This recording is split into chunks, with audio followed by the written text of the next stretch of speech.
자, 이제 하나님 말씀 받도록 하겠습니다. 오늘 받으실 하나님 말씀은 에베소서 말씀입니다. 에베소서 2장 말씀, 2장 11절부터 22절까지의 말씀입니다. 에베소서 2장 11절부터 22절까지의 말씀.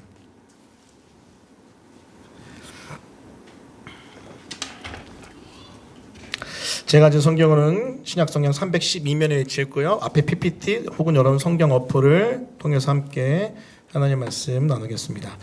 긴 말씀이니까요. 제가 한 절, 여러분이 한 절, 마지막 절 함께 읽겠습니다. 제가 먼저 읽습니다. 그러므로 생각하라. 너희는 그때 육체로는 이방인이요 손으로 육체에 행한 할례를 받은 무리라 칭하는 자들로부터 할례를 받지 않은 무리라 칭함을 받는 자들이라. 그때 너희는 그리스도 밖에 있었고 이스라엘 나라 밖의 사람이라 약속의 언약들에 대하여는 의인이요 세상에 소망이 없고 하나님도 없는 자이더니 이제는 전에 멀리 있던 너희가 그리스도 예수 안에서 그리스도의 피로 가까워졌느니라. 그는 우리의 화평이신지라 둘로 하나를 만드사 원수된 것 곧 중간에 막힌 담을 자기 육체로 오시고 법정으로 된 계명의 율법을 폐하셨으니 이는 이 둘로 자기 안에서 한 세 사람을 지어 화평하게 하시고 또 십자가로 이 둘을 한 몸으로 하나님과 화목하게 하려 하심이라. 원수된 것을 십자가로 소멸하시고 또 오셔서 먼 데 있는 너희에게 평안을 전하시고 가까운 데 있는 자들에게 평안을 전하셨으니 이는 그로 말미암아 우리 둘이 한 성령 안에서 아버지께 나아감을 얻게 하려 하심이라. 그러므로 이제부터 너희는 외인도 아니요 나그네도 아니요 오직 성도들과 동일한 시민이요 하나님의 권속이라. 너희는 사도들과 선지자들의 터 위에 세우심을 입은 자라. 그리스도 예수께서 친히 모퉁이돌이 되셨느니라. 그의 안에서 건물마다 서로 연결하여 주 안에서 성전이 되어가고 함께 읽겠습니다. 너희도 성령 안에서 하나님이 거하실 처소가 되기 위하여 그리스도 예수 안에서 함께 지어져 가느니라. 아멘. 오늘 말씀은 에베소서 2장 11절부터 22절까지의 말씀을 본문으로 정체성 설교 마지막입니다. 후에마의 다섯 번째 하나님의 가족, 하나님의 가족이라는 제목의 하나님 말씀을 증거하겠습니다. 여러분, 농경사회가 진행되었던 때는요, 많은 사람들, 아니 대부분 모두가 다 대가족으로 이루어 살았습니다. 하지만 산업화가 진행되고 또 급격한 도시화가 진행되면서 이 대가족의 시스템은 점점점 무너져 내렸죠. 그래서 부모님과 자녀 세대만 같이 사는 아주 독특한 가족의 형태, 사실 우리에게는 전혀 독특하지 않지만은 그때 당시로는 굉장히 독특한 가족의 형태로 바뀌기 시작했습니다. 그래서 여러분, 어떤 학자가 이 형태를 핵가족이라고 불렀대요. 핵가족. 우리에게 익숙하죠? 핵가족. 핵가족이 본격적으로 시작이 되었습니다. 하지만 여러분, 지금 우리가 살고 있는 정보화, 아니 제4차 산업시대의 이 상황에서는요, 이 핵가족을 넘어서 이제는 핵개인의 사회로 접어들었다. 많은 사람들이 그것에 대해서 정의 내리고 평가하고 있습니다. 핵개인이 무엇입니까? 이제는 가족이라는 개념 자체가 파괴됐고요. 나 혼자 잘 먹고 잘 살면 되는 거예요. 심지어 여러분, 가족을 이루었어도 핵개인의 스피릿을 가지고 계속 살아가는 사회, 그게 바로 우리가 경험하고 있는 사회의 모습입니다.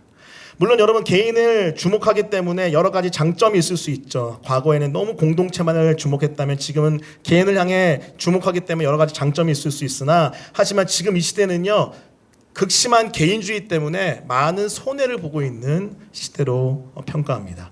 소위 말하는 우리가 원래 붙들고 있었던 아주 고유한 가치인 가족이라는 정체성을 잃어버렸어요. 파괴당한 것이죠. 자, 그런데 여러분 제 설교를 들어보시면 아주 중요한 한 가지 포인트가 있는데, 여러분, 육맥이 이렇게 흘러요. 육적인 흐름이 있으면요, 반드시 뭐가 같이 따라가냐면 영맥이 따라가요. 다시요. 여러분, 이 세속사가 이렇게 흘러가잖아요. 이렇게 흘러가는데 그 깊은 이면에 보면요, 구속사, 영적인 영맥이 이렇게 흘러갑니다. 육맥이 흐를 때 영맥이 흐를진데 똑같습니다. 잃어버린 정체성, 이 가족 가운데 뭐 또 우리가 잃어버렸냐면요, 잃어버린 영적인 정체성인 영적 가족의 정체성 또한 잃어버리고 있습니다. 여러분, 특별히 80년대 90년대로 이렇게 지나가면서 특히 한국 사회에 증거되었던 복음이 어땠냐면요, 굉장히 개인주의적인 복음이 많이 증거됐어요. 여러분, 사실 여러분이 과거에 들었던 메시지들, 그리고 우리 믿음의 선배들이 많이 들었던 메시지들은요, 어떤 포인트가 많았냐면요, 하나님과 나의 관계가 되게 중요했어요. 그래서 복음을 듣고 믿음으로 내가 구원받고 또 내가 은혜 받고 내가 복 받아서 잘 되어지는 것, 그것에 대해서 많은 집중을 했습니다. 여러분 중요합니다. 왜 그렇죠? 우리 한 사람 한 사람의 구원은요, 하나님과의 인격적 1대1 관계이기 때문에 그래요. 그 안에서 구원이 이루어지기 때문에 그래요. 키에르 케고르가 얘기했던 것처럼 우리 모두는 하나님 앞에선 단독자라고 하잖아요. 그렇기 때문에 여러분 구원의 핵심인 하나님과의 1대1 관계에서의 복음을 듣고 믿음으로 거듭나는 것 너무 중요합니다. 그렇기 때문에 한 명 한 명 개인의 소중함 중요해요. 그래서 하나님과 개인을 잘 다루는 건 너무 중요합니다. 자, 그런데 거기에서 멈춰버렸어요. 마치 세속사가 잊어버린 정체성, 공동체와 가족을 놓아버린 것처럼 여러분 영적인 구속사 안에서도 영맥 안에서도 잃어버린 영적 정체성을 놓쳐버린 것입니다. 무엇입니까? 바로 예수 그리스도 안에서 우리는 하나된 가족 공동체인데 그걸 놓쳐버린 것이죠. 그게 바로 우리의 안타까운 현실입니다. 사랑하는 성도 여러분, 지금 여러분에게는 영적인 공동체가 있습니까? 정말로 진심으로. 그 여러분에게는 정말 하나님이 사람들이 붙여준 여러분 하나님의 가족들이 있습니까? 여러분 단순하게 제가 이 영맥과 육맥과 영맥을 살펴보면서 여러분에 도전하는 것이 아니고요. 오늘 성경을 보니까요. 여러분 영적인 정체성 중에서 영적 가족이라는 게 너무 중요하더라고요. 오늘 성경 말씀 보면요. 바울이 에베소 교회에게 아주 중요한 교회론을 가르칩니다. 바울은요 지금 이방인들로 가득 찬 에베소 교인들에게 여러분 영적인 가족이 얼마나 소중한지를 가르치며 교회가 무엇인지에 대해서 또 우리가 누구인지에 대해서 이야기하는 것이죠. 여러분 11절 이렇게 이야기합니다. 우리 다 같이 11절 한번 읽어볼까요? 있습니다. 자 시작. 그러므로 생각하라. 너희는 그때 육체로는 이방인이요 손으로 육체에 행한 할례를 받은 무리라 칭하는 자들로부터 할례를 받지 않은 무리와 칭함을 받는 자들.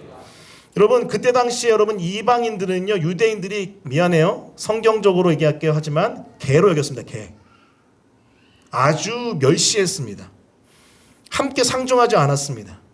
그래서 여러분 할례를 받은 무리인 유대인은요 할례 받지 않은 무리인 이방인을 향해서 절대로 상종하지 않고 관계를 가깝게 맺지 않았습니다. 그런데 에베소 교인들이 어떤 사람들이에요? 이방인들로 이루어진 교회잖아요. 자 12절 그래서 그렇게 12절이 이해가 됩니다. 그때 너희는 그리스도 밖에 있었고요. 이스라엘 나라 밖의 사람입니다. 소망도 없고 희망도 없고 완전히 버림받은 사람들이죠. 하지만 13절 이렇게 바울은 이야기합니다. 우리 34절 말씀 같이 읽어볼까요? 자 시작. 이제는 전에 멀리 있던 너희가 그리스도 예수 안에서 그리스도의 피로 가까워졌느니라. 전에 멀리 있어서 우리와 절대로 함께할 수 없었고 버림받은 개처럼 여김받았던 그들이지만 어떻게 됐어요? 그리스도 예수 안에서 복음 안에서 그리스도의 피로 그 용납과 용서로 가까워졌대요. 가까워진 정도가 아니라 하나 되었습니다.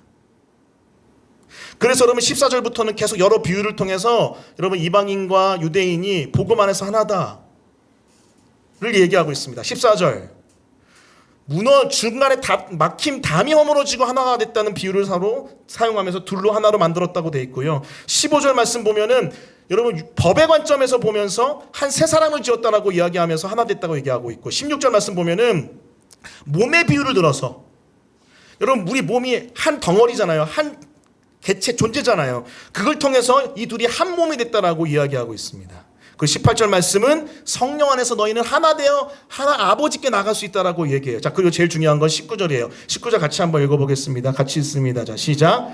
그러므로 이제부터 너희는 외인도 아니요 나그네도 아니요 오직 성도들과 동일한 시민이요 하나님의 권속이라. 여러 표현들이 있지만 제일 중요한 여러분에게 좀 강조하여 우리가 새기고 싶은 표현이 바로 하나님의 권속이에요. 따라해 보겠습니다. 하나님의 권속. 무슨 뜻일까요? 권속. 좀 어렵죠? 찾아보니까 가족, family란 뜻이에요. The family of God 이란 뜻입니다. 이제부터는 복음을 믿고 그리스도의 보혈 안에 용서함 받은 우리 모두는 그 복음을 들은 모두 그리고 그 복음 안에서 거듭난 모두 그리고 그리스도 보혈로 새롭게 태어난 그 모두는 하나님의 가족이래요. 한 가족. 그래서 22절 말씀 보면 함께 마치 건물이 지어져 가듯이 지어져 간다라고 바울은 이야기합니다. 그러므로 우리가 기억해야 될 한 가지가 있습니다. 여러분 지금 개인주의가 극심해져 가고 있고 특히 여러분 코비드-19 이후로 여러분 언택트 넘어 언택트 사회에서 사실 굳이 다른 사람이랑 같이 함께 하지 않아도 될 것 같은 지금 우리의 상황들이잖아요. 심지어 예배도 그냥 키면 되잖아요. 온라인 드리면 되잖아요. 요즘 그렇게 바뀌었잖아요. 자 그럼에도 불구하고 그 개인주의가 그 가운데 극심해졌음에도 불구하고 우리가 기억해야 될 성경의 아주 중요한 메시지는 우리의 정체성. 우리는 한 가족이에요. 뭐 안에서요? 그리스도의 피 안에서, 그리스도 예수의 복음 안에서 하나된 영적인 가족이라는 거예요. 할렐루야. 그게 바로 오늘 우리가 기억해야 될 고백입니다. 따라해 보겠습니다. 우리는 그리스도의 피로 맺어진 하나님의 가족입니다. 여러분 삼국지 본 적 있으세요? 삼국지? 소설 삼국지. 옛날에 막 수능 이거 보면은 잘 본다 해가지고 많이 읽었는데, 삼국지 보면은 여러분 유비와 관우와 장비가 의형제를 맺죠. 그래서 새로운 혼란스러운 시기에 새로운 나라를 도모하기 위해서 의형제를 맺는데, 그 의형제 맺을 때 여러분 서로 피 제사드립니다. 그 피가 뭐였는지 혹시 기억나세요? 말인가요? 너무 자신 있게 얘기하니까 갑자기 제가 알고 있는 거 좀 달라서, 네, 전 자기 피는 아니에요. 동물 피 맞아요. 여러분 짐승의 피를 가지고 결의한 거예요. 그 결의가 얼마나 굳셌냐면요, 그 세 명은 끝까지 그 결의를 지키고 나라를 일궈내죠. 그리고 아주 유명한 일들을 많이 일으킵니다. 그게 바로 이 세상에서도, 이 세상이 짐승의 피로도 맺어 여러분 너무나 놀라운 나라를 일궈낸 세속사의 이야기입니다. 자, 그런데 우리는 무슨 피예요? 따라해 볼게요. 예수의 피. 예수님의 보혈이라고 하잖아요. 보혈, 보배로운 피. 예수님의 보혈 안에서 용서함 받았고 하나 된 우리 아닙니까? 여러분 피는 물보다 진하다는 얘기 있잖아요. 그게 무슨 말이죠? 그 속담이 무슨 속담이죠? 그만큼 가족이 여러분 소중하고 가족애가 너무나 중요하다는 얘기 아닙니까? 근데 여러분 우리는요 그리스도 예수의 피라는 하나됨의 피 안에서 가족된 공동체인 줄 믿어요. 할렐루야. 그게 바로 우리가 기억해야 될 한 가족으로서의 우리 정체성입니다. 여러분 이 정체성이 점점 희미해져 가기 때문에 교회에 여러 안 좋은 현상들이 나타나고, 또 세속의 흐름 가운데서도 가족의 정체성이 무너지기 때문에 여러 가지 고통스러운 일들이 벌어지는 것 같아요. 자, 여러분 지금 출산율이 0.7 밑으로 떨어진다는 얘기가 있습니다. 최근 제가 알고 있는 출산은 0.7인데 아마 이번 상반기 통계 내면요 0.6매스로 떨어질 가능성 매우 높습니다. 여러분 이게 어떻게 된 일이죠? 우리 교회는 지금 아기를 막 낳고 있어요. 계속. 지금 더군다나 우리 전도사님 쌍둥이 임신해가지고 지금 한 번에 2명, 우리 유건이도 태어나고, 우리 뒤에 보시면 아가들 많죠. 근데 여러분 지금 여러분 세상에서는요 아기를 낳지 않고 있습니다. 왜냐하면 점점 더 나 혼자면 된다 이거예요. 결혼을 미루거나 안 하거나, 결혼해도 딩크족이라고 하나요? 아이 안 낳는 문화 굉장히 편만해 있습니다. 근데 여러분 다시요, 육맥과 영맥 같이 흘러간다니까요. 가족의 가치가 죽어지고 개인주의가 극심해지면서 이렇게 가족이 파괴되고 해체되면서 아이가 안 나오는 거예요. 근데 영맥도 마찬가지예요. 여러분 비슷한 흐름으로 우리가 접목하여 얘기할 수 있는 게 뭐가 있을까요? 교회 안에서 새로운 생명의 탄생이 현저히 줄어들고 있는 거예요. 이런 교회 안에서 새로운 생명의 탄생이 무엇입니까? 복음을 듣고 믿음으로 다시 태어나는 거 아니에요? 그리스도 보혈로 씻김 받아서 새롭게 다시 태어나는 거 아닙니까? 그게 바로 여러분 복음 믿고 들음 가운데 다시 태어나는 새 생명일진데, 교회 안에서 여러분 그런 일들이 많이 사라지고 있습니다. 여러분 더불어서 교회가 개척된 일들이 요즘 많이 없어요. 사실 많이 없습니다. 개척하는 것을 다 반대하거나 막는 게 지금 요즘 전체 추세입니다. 하지만 여러분 우리가 그리스도의 피로 맺어진 건강한 하나님 나라의 가족, 하나님의 가족이라면요 이런 새 생명의 탄생이 왕성하게 일어나야 될 줄 믿습니다. 할렐루야. 우리 아까 유건이처럼 또 오늘 우리가 함께 베풀 세례가 또 그런 의미인데, 그런 육맥과 영맥 안에서 새로운 탄생이 많이 있었으면 좋겠어요. 이런 세례 혹은 입교는 어떤 의미냐면요, 한번 보세요. 그리스도의 피로 새롭게 태어나 하나님의 가족이 되었음을 선포하는 거룩한 의식입니다. 내가 새 생명 되었습니다를 공동체 앞에서 또 하나님 앞에서 선포하며 신앙 고백하는 게 세례와 입교예요. 그렇기 때문에 여러분 우리가 정말 건강한 그리스도 안에서 맺어진 하나님의 가족의 정체성이 가득하다면요 우리가 복음을 증거할 것이고, 또 복음 증거 가운데 새 생명의 탄생이 많아질 것이고, 우리 교회 안에 이런 세례와 입교의 역사가 가득 일어날 줄 믿습니다. 할렐루야. 우리 교회는요 지금 1년에 3차례 세례 주고 있습니다. 기억나세요? 봄과 겨울에, 여름과 겨울에 학기 종강할 때 이렇게 세례식 하고요, 입교하고, 그리고 유아 세례를 우리 부활절 때 해요. 여러분 작년에 우리 교회 첫 번째 세례자 우리 승엽 형제 기억나시죠? 예. 내가 물을 너무 많이 부어가지고 물이 후두둑 떨어지는 장면이 찍히긴 했는데, 승열병지가 세례받을 때 더불어서 우리 아린이, 그리고 한율이, 그리고 수빈이도 유아 세례 받았죠. 그리고 여러분 2학기 때 우리 수연자매가 입교했죠. 그리고 올해 건우 전에 부활주일 때 우리 맞아요. 건우랑 우리 보미가 세례를 받았습니다.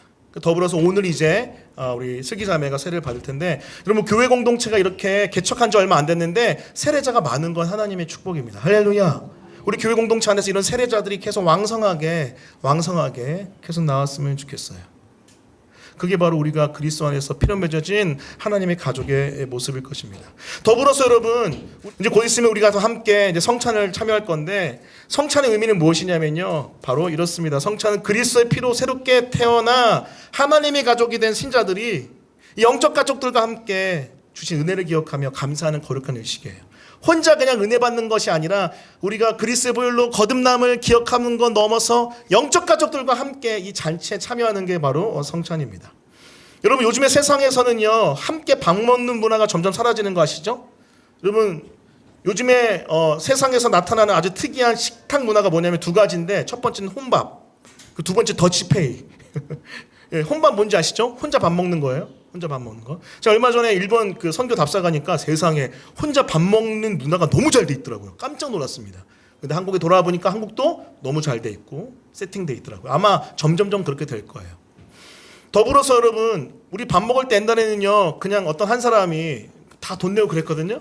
근데 점점 가면 갈수록 더치페어가 돼가고 있습니다. 뭐 그것이 옳고 나쁘다가 아니라 이제 점점 좀 개인화 돼가고 있다는 걸 얘기하고 싶어요. 근데 여러분, 하나님의 나라는요, 같이 밥 먹는 문화예요. 같이 밥 먹는 문화. 주님이 제정하신 성찬도 뭐예요? 나의 몸과 피를 함께 나누면서 하나님 나라의 잔치에 동참하라는 그런 주님의 초청 아닙니까? 그래서 여러분, 우리가 함께 오늘 성찬할 텐데, 홀로 받는 은혜를 넘어 함께 있을 때 가족으로서 받는 은혜를 누렸으면 좋겠어요. 할렐루야. 이것이 바로 우리가 세례를 넘어 성찬에 함께하는 의미입니다. 그럼 말씀을 정리하겠습니다. 여러분, 우리의 정체성은 이거 하나입니다.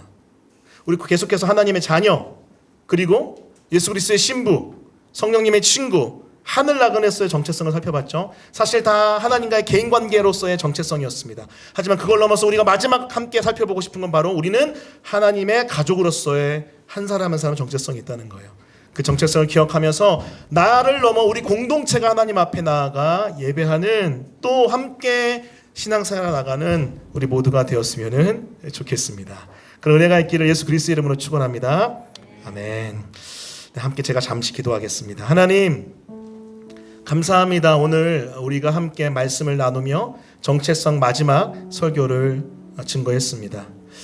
하나님, 우리가 하나님의 가족으로서, 그 가족의 구성원 한 사람으로서 하나님 앞에 서 있음을 고백합니다.